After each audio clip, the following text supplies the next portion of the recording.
আসসালামু আলাইকুম। স্যাম কনস্ট্যান্স জসপ্রীত বুমরাকে একই ওভারে তিনবার স্কুপ শট করার অ্যাটেম্প নিয়েছেন এবং তার মাধ্যমে বাউন্ডারি বা ওভার বাউন্ডারি আদায় করতে পেরেছেন।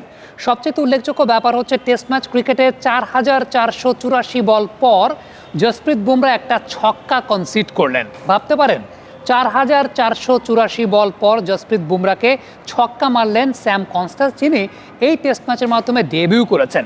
সবচেয়ে উল্লেখযোগ্য ব্যাপারটা হচ্ছে যে একেবারে শুরুর দিকে টেস্ট ম্যাচ ক্রিকেট জসপ্রীত বুমরাকে আপনি স্কুপ শটের অ্যাটেম্পটে যাচ্ছেন, দিস ইজ সামথিং এলস, এবং চরম সাহসিকতার পরিচয় তিনি দিয়েছেন। তবে এই জায়গাটাতে অনেকে ভাবতে পারেন যে কনস্ট্যান্স হয়তো বা জাস্ট মডার্ন ডে ক্রিকেটাররা যেরকম হয় যে স্কুপ করার কথা স্কুপ করে ফেলেছেন, বাট ব্যাপারটা আসলে সেরকম না।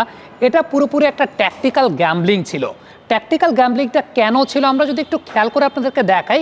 কমেন্টের সময়ও রিকি পন্টিং এবং ঈশা গুহ তারা এই ব্যাপারটা নিয়ে আলোচনা করছিলেন যে জসপ্রীত বুমরা অস্ট্রেলিয়াতে ম্যাক্সিমাম যে উইকেটগুলো নিয়েছেন নতুন বলে, সেই নতুন বলে উইকেটগুলো কিন্তু একটা ডিসেন্ট জোন থেকে, অর্থাৎ গুড লেন্থের একটা জোন থেকে, জাস্ট ফোর্থ বা ফিফথ স্ট্যাম্পের জোন থেকে ইনকামিং বলে, এবং ওই পার্টিকুলার জোনটা থেকে জসপ্রীত বুমরা অস্ট্রেলিয়ার মাটিতে টপ অর্ডার ব্যাটসম্যানদের ম্যাক্সিমাম নাম্বার অফ উইকেটস তিনি পারচেজ করেছেন। সো সেই জায়গাটাতেই যখন স্যাম কনস্ট্যান্সকে তিনি বোলিং করছিলেন তখনও কিন্তু ওই পার্টিকুলার জোনটাই তিনি ব্যবহার করছিলেন তাকে বিট করার জন্য, এবং তিনি কিন্তু বিট হয়েছেন। ঠিক ওই মোমেন্টটাতেই তিনি চিন্তা করেছেন, ওকে, বুমরার এই লেন্থটাকে যদি আমি একটু এলোমেলো করতে চাই, সেক্ষেত্রে আমি একটু স্কুপ শটের অ্যাটেম্পগুলো যদি নেই, তাহলে আমি হয়তো বা তার লেন্থটাকে এলোমেলো করতে পারবো। এবং বুমরা যখন 2টা বা 3টা বল তাকে ওই লেন্থে করে বিট করেছেন, আফটার দ্যাট ওই লেন্থের বলেই কিন্তু কনস্ট্যান্স গেছেন স্কুপ করতে, কিন্তু অ্যাটেম্পটে সফল হন নাই। স্কুপ করতে গেছেন কিন্তু অ্যাটেম্পটে সফল হন নাই। এতে যে বিষয়টা ঘটেছে সেটা হচ্ছে বুমরা কিন্তু তার লেন্থটাকে পরিবর্তন করেছেন। এরপর তার লেন্থটা নিয়ে এসেছেন সামনের লেন্থে, এবং সামনের লেন্থে আনার ফলে মডার্ন ডে ক্রিকেটের ব্যাটসম্যানরা যেরকম এই সামনের লেন্থের বলে স্কুপটা তারা খুব ভালো মতো পারদর্শী থাকেন, বা মডার্ন ডে টাইমে ব্যাটসম্যানরা স্কুপ শটগুলো আলাদা করে প্র্যাকটিস করেন বা তাদের একটা নখদর্পণে থাকে। সো বুমরার লেন্থের সঙ্গে তিনি খেলেছেন, এবং যেহেতু সামনের বল করাতে তার জন্য স্কুপ শট খেলাটা অনেক বেশি মাত্রায় ইজিয়ার ছিল। দ্যাটস ওয়াই স্কুপ শট থেকে বা র্যাম শট থেকে তিনি তিনবার রেজাল্ট আদায় করতে পেরেছেন। সো এই পুরো ব্যাপারটাই কিন্তু একটা ট্যাকটিক্যাল গ্যাম্বলিং ছিল, যে আপনি হয়তো বা মনে করতে পারেন যে আচ্ছা স্কুপ শট খেলার কথা খেলেছেন, বাট যেই লেন্থের বলে স্কুপ শটটা খেলেছেন, অর্থাৎ ফুল লেন্থের বলে, ওই ফুল লেন্থে তো জসপ্রীত বুমরা বোলিংই করেন না শুরুর দিকে, যেটা তিনি বোলিং করেন আর একটু পেছনের লেন্থে, অর্থাৎ গুড লেন্থের ওই জোনটাতে। কিন্তু বুমরা বল করেছেন ফুল লেন্থে। কেন? কারণ তাকে ফুল লেন্থে বল করতে বাধ্য করেছেন। কেন? ওই যে গুড লেন্থের বলগুলোতে যখন তিনি বিট করছিলেন কনস্ট্যান্সকে, তিনি স্কুপের অ্যাটেম্পটে যাওয়াতে বুমরা তার লেন্থটাকে পরিবর্তন করেছেন। সো এই যে মডার্ন ডে ক্রিকেটে অনেক ডেটা নিয়ে খেলা হয়, অনেক ডেটা নিয়ে গবেষণা করা হয়, অনেক বেশি মাত্রায় এই অ্যানালাইসিসগুলো প্লেয়ারদের মাথায় ঢুকিয়ে দেওয়া হয়, এবং প্লেয়াররা কিন্তু ওই অনুযায়ী তাদের ট্যাকটিক্সটাকেও পরিবর্তন করেন, এবং ব্যাটিংয়ের সময়টাতেও এই ট্যাকটিক্যাল চেঞ্জগুলো ব্যাটসম্যানরা করেন।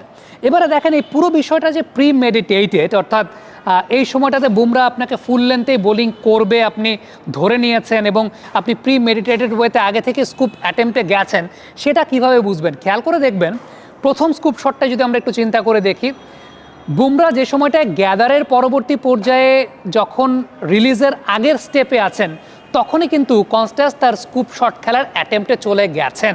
অর্থাৎ ওই পার্টিকুলার মোমেন্টটাতে তিনি ডিসিশন নিয়ে ফেলেছেন। ইট ওয়াজ আ প্রি মেডিটেটেড ডিসিশন যে তিনি স্কুপ শটটা খেলবেন। ইভেন যেই সময়টাতে বুমরা রিলিজিং পয়েন্টে আছেন, আমরা প্রথম স্কুপটা বলছি, যে সময়টাতে রিলিজিং পয়েন্টে আছেন, তখন অলমোস্ট কনস্ট্যান্স কিন্তু তার স্টেপে চলে গেছেন, অর্থাৎ সেকেন্ড বা থার্ড স্টেপে চলে গেছেন two execute the scoop shot. এরপর বলের মেরিট অনুযায়ী বলটা কোন দিকে যাচ্ছে, ডানে যাচ্ছে নাকি বায়ে যাচ্ছে, উইকেট করিডোরে যাচ্ছে নাকি অফ স্ট্যাম্পের বাইরে যাচ্ছে, যেহেতু আগে ভাগে বল রিলিজ করার আগেই তিনি স্কুপের পজিশনে চলে গেছেন, সো আলটিমেটলি এরপর বলের ডিরেকশন অনুযায়ী তার ক্রিজে সরাটা ডিপেন্ড করেছে, এবং সেই অনুযায়ী তিনি ক্রিজে আলটিমেটলি বুমরার বলের লাইনের সঙ্গে খেলেছেন। ইভেন আপনি যদি সেকেন্ড এবং থার্ড স্কুপটাও একটু লক্ষ্য করে দেখেন, সেকেন্ড এবং থার্ড স্কুপটা কিন্তু রিভার্স র্যাম্প হয়েছে।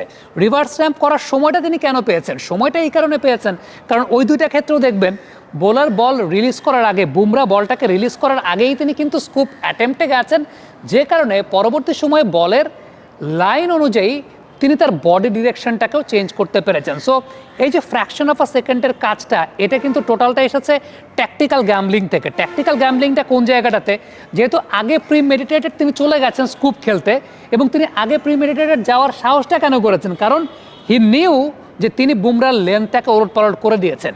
বুমরার যে ট্রেডিশনাল লেন্থটা থেকে তিনি শুরুর দিকে ব্যাটসম্যানদের উইকেট পারচেস করেন বা যে ট্রেডিশনাল লেন্থটা ব্যবহার করেন, ওই লেন্থটা স্কুপের জন্য সুইটেবল না। কিন্তু ওই যে মাইন্ড গেমটা খেলেছেন, মাইন্ড গেমটা খেলে বুমরাকে বাধ্য করেছেন যে বল সামনে করতে, এবং তিনি জানতেন, কনস্টান্স জানতেন যে বুমরা এখন বল সামনেই করবে।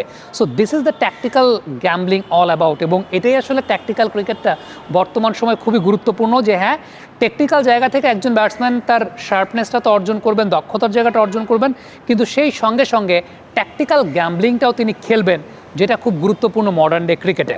Thank you very much. এই ডেবিউট্যান্টের ব্যাটিং আপনাদের কাছে কেমন লেগেছে কমেন্ট বক্সে লিখে পাঠাবেন। আপনাদের কমেন্টের অপেক্ষায় থাকলাম।